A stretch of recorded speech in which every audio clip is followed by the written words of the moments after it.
Assalamualaikum warahmatullahi wabarakatuh.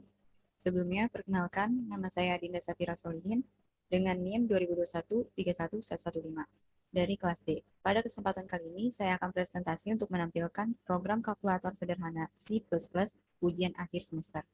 Oke, langsung saja kita mulai presentasinya. Seperti biasa, kita memakai input IOStream. Tanda pagar ini disebut preprocessor directive. Preprocessor directive adalah perintah-perintah yang diberikan kepada compiler untuk melakukan definisi. Misalnya untuk memasukkan file library dan lain sebagainya. Dan fungsi input adalah sebuah prosesor pengarah yang mengatakan kepada compiler untuk meletakkan kode dari header file IOStream ke dalam program. Sedangkan IOStream adalah header yang dibutuhkan untuk kegiatan input dan output. Lalu kita memakai input math. Math sendiri merupakan header yang berisi fungsi-fungsi makro dan tipe yang digunakan untuk operasi matematika. Selanjutnya ada using namespace std. Penggunaannya untuk memberitahukan kepada compiler bahwa kita akan menggunakan semua fungsi, class, atau file yang terdapat pada memori namespace std. Selanjutnya ada integer main. Merupakan fungsi utama fungsi yang akan dibaca oleh kompilator pertama kali secara otomatis. Integer dalam fungsi utama adalah sebuah return type integer. Main terdapat sepasang tanda kurung. Itu merupakan tempat di mana kita dapat mengisi parameter untuk function, tetapi dalam fungsi utama hal itu tidak dibutuhkan dan dibiarkan dalam keadaan kosong. Tanda kurung kurawal merupakan sebuah blok pembuka. Blok pembuka memiliki sebuah pasangan yang dinamakan blok penutup.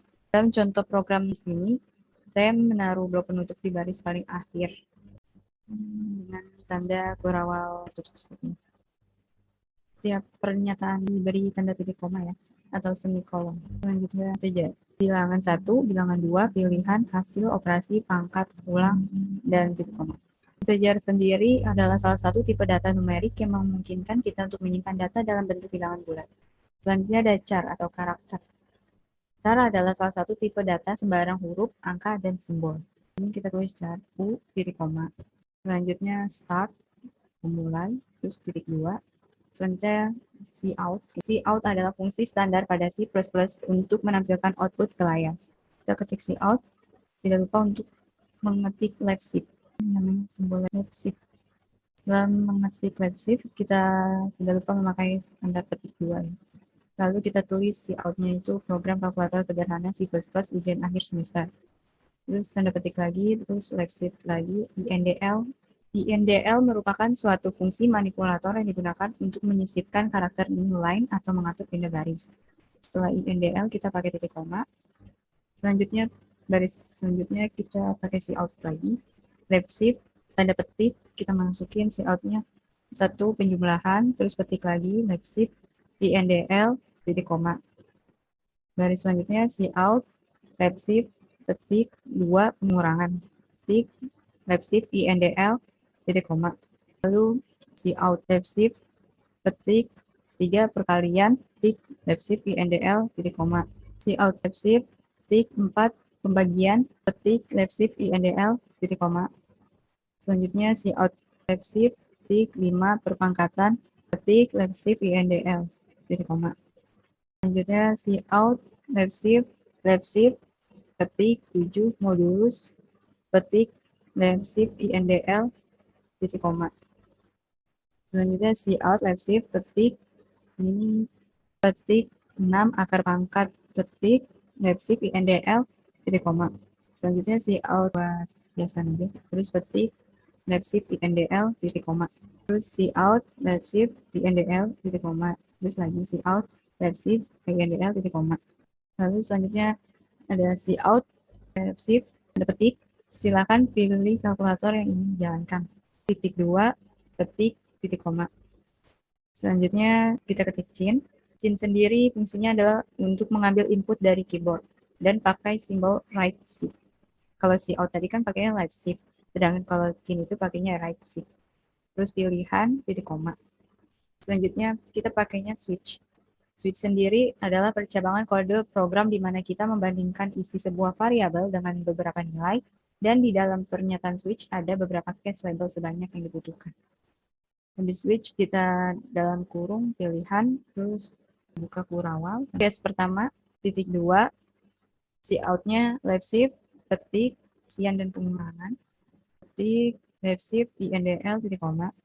Selanjutnya cout left shift ketik penjumlahan ketik left shift INDL titik koma. Selanjutnya cout left shift INDL titik koma. Cout shift ketik masukkan bilangan pertama titik 2 ketik titik koma cin right shift bilangan 1 titik koma. Ingat ya, kalau cin itu pakainya right shift, kalau cout itu pakai left shift. Selanjutnya cout left shift ketik masukkan bilangan kedua titik 2 ketik titik koma cin right shift bilangan 2 titik koma. Terus hasil sama dengan hasil simbol itu pakainya sama dengan karena pengisian. Terus bilangan 1 ditambah bilangan 2 titik koma. Terus cout left shift INDL titik koma. Selanjutnya cout left shift ketik hasil penjumlahan ketik left shift bilangan 1 left shift ketik tambah ketik left shift bilangan 2 left shift ketik titik 2 ketik left shift hasil titik koma. Lalu kita pakai break. Break sendiri merupakan pernyataan lompatan dan merupakan bagian opsional. Berfungsi untuk mengeluarkan CPU yang sedang berada dalam pernyataan switch keluar dan melanjutkan baris setelah keseluruhan pernyataan switch. Lanjut kita ke case 2 untuk pengurangan. Case 2 cout sebenarnya sama seperti penjumlahan, cuma bedanya di sini tuh kita di hasilnya itu pakainya minus. Kalau ini kan pakainya plus. Karena pengurangan kita pakainya minus. Cout left shift ketik terus ketik left shift di NDL titik koma. Cout left shift di pengurangan ketik left shift di NDL titik koma. Cout left shift di NDL titik koma. Cout left shift ketik masukkan bilangan pertama titik 2 ketik titik koma cin right shift bilangan 1 titik koma. Cout left shift ketik masukkan bilangan kedua titik 2 ketik titik koma cin right shift bilangan 2 titik koma.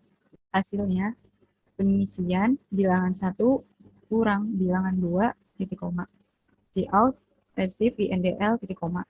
Cout left shift ketik hasil pengurangan ketik left shift bilangan 1 left shift ketik kurang di left shift bilangan 2 left shift ketik titik 2 ketik left shift hasil. Terus kita pakai break lagi karena kita mau ke pernyataan selanjutnya.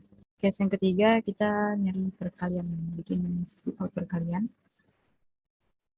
sama seperti pengurangan sama penjumlahan, cuma cout yang di sininya kita ganti dengan perkalian. Kita ganti juga yang di bagian hasilnya, ini pengisian bilangan 1. Nah, bintang ini tuh simbolnya artinya perkalian bilangan 2 titik koma. Terus cout yang di sininya ganti jadi hasil perkalian bilangan 1 left shift ketik kalian ketik left shift bilangan 2 left shift ketik titik 2 left shift hasil. Terus break. Kita lanjut ke case 4. Sebenarnya semuanya sama, cuma bedanya di cout-nya. Misalnya kita tentang pembagian, kita ubah jadi pembagian, kan tadi tentang perkalian. Kan kita nyari pembagian kan, cout pembagian. Jadi kita ganti jadi pembagian. Terus yang hasilnya juga bilangan 1, terus garing itu simbolnya artinya pembagian bilangan 2. Terus cout yang ininya ganti jadi hasil pembagian. Kan yang tadinya hasil perkalian. Karena ini cout-nya pembagian, jadi kita taruh di sini hasil pembagian. Left shift bilangan 1, left shift ketik, terus garing, ketik, left shift bilangan 2, left shift ketik, titik 2, ketik, left shift hasil, titik koma. Selanjutnya case yang 5, cout-nya kita tulis perpangkatan programnya. Terus di sininya hasilnya pengisian POE terus bilangan 1, pangkat.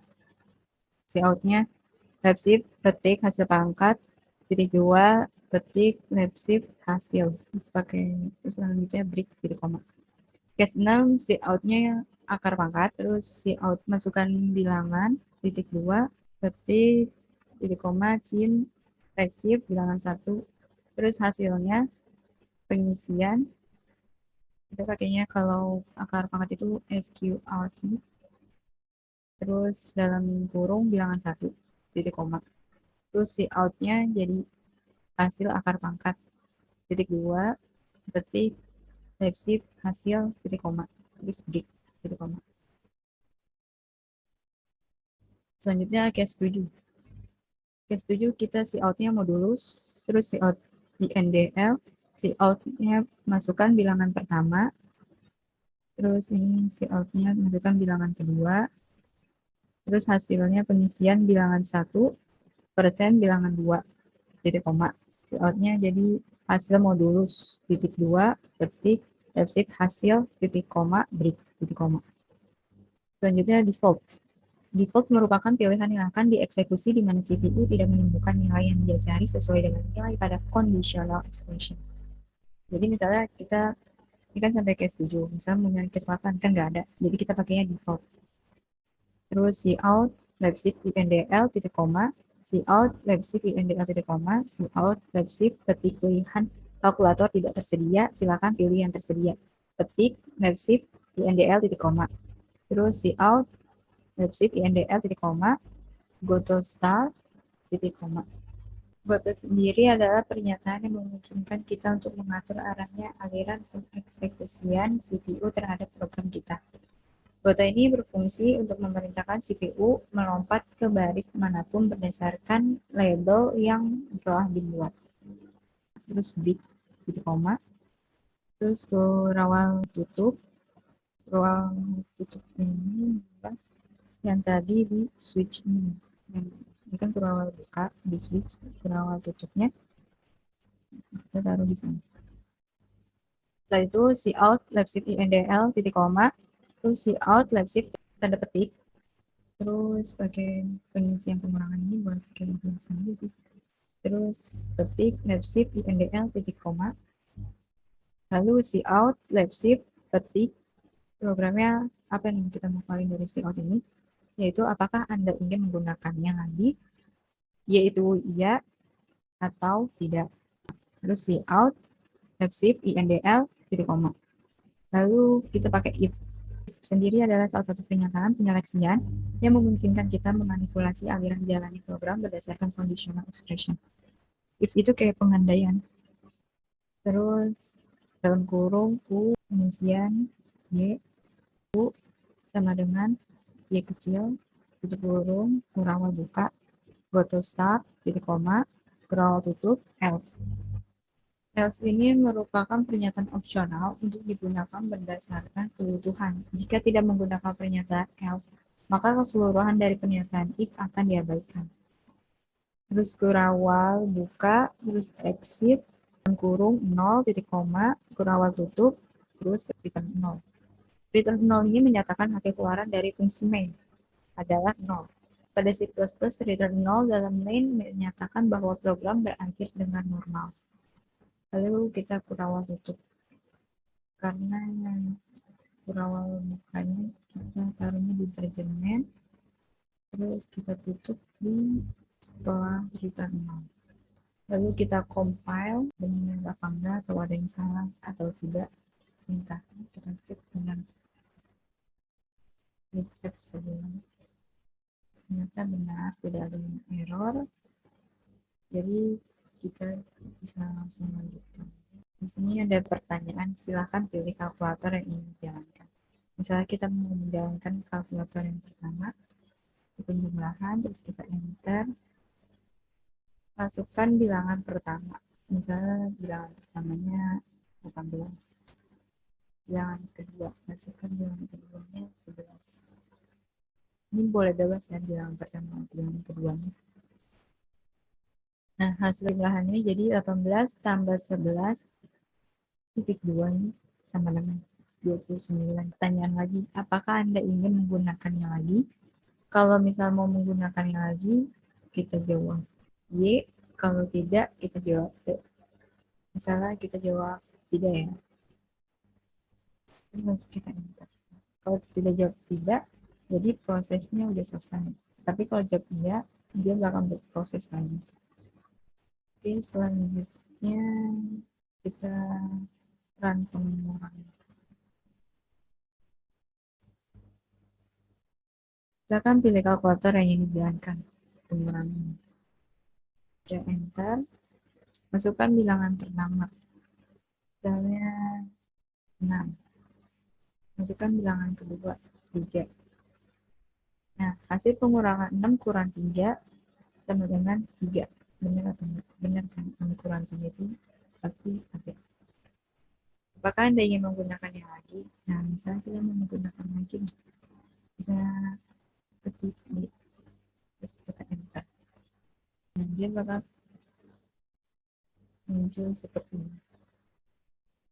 Pilih kalkulator yang 3, kemudian masukkan bilangan pertama 1, masukkan bilangan kedua 6. Nah, jadi hasil perkalian 1 kali 6 adalah 6. Terus apakah Anda ingin menggunakannya lagi? Ya. Silakan pilih kalkulator yang digunakan. Kita pilih nomor 4, pembagian. Terus masukkan bilangan pertama 18. Masukkan bilangan keduanya 3. Jadi hasil pembagian 18 bagi 3 sama dengan 6. Apakah Anda ingin menggunakannya lagi? Iya. Nah, terus silakan pilih kalkulator yang diinginkan. Kita pilih nomor 5. Masukkan bilangan pertama 6. Masukkan pangkat 6 pangkat 2. Jadi hasil pangkatnya adalah 36. 6 pangkat 2 sama dengan 36. Apakah Anda ingin menggunakannya lagi? Iya. Kita lihat berpangkatan, jadi kita pilih nomor 6. Akar pangkat. Masukkan bilangan. Hasil akar pangkat 2. Apakah Anda ingin menggunakannya lagi? Iya. Kita pilih yang nomor 7. Terakhir itu modus. Masukkan bilangan pertama. Bilangan pertamanya 11. Masukkan bilangan kedua. 1. Hasil modulusnya 0. Apakah Anda ingin menggunakannya lagi? Iya. Silakan pilih kalkulator yang ingin dijalankan. Misalnya kita milih, ini kan case-nya 1 sampai 7. Misalnya kita milih case-nya 11. Apa yang kuat? Nah, pilihan kalkulator tidak tersedia. Silakan pilih yang tersedia. Nah, karena 11 ini enggak ada, karena case-nya hanya sampai 7. Jadi ini adalah default. Disebutnya default. Sekian dari saya, kurang lebihnya mohon maaf. Wabillahi taufiq wal hidayah. Wassalamualaikum warahmatullahi wabarakatuh.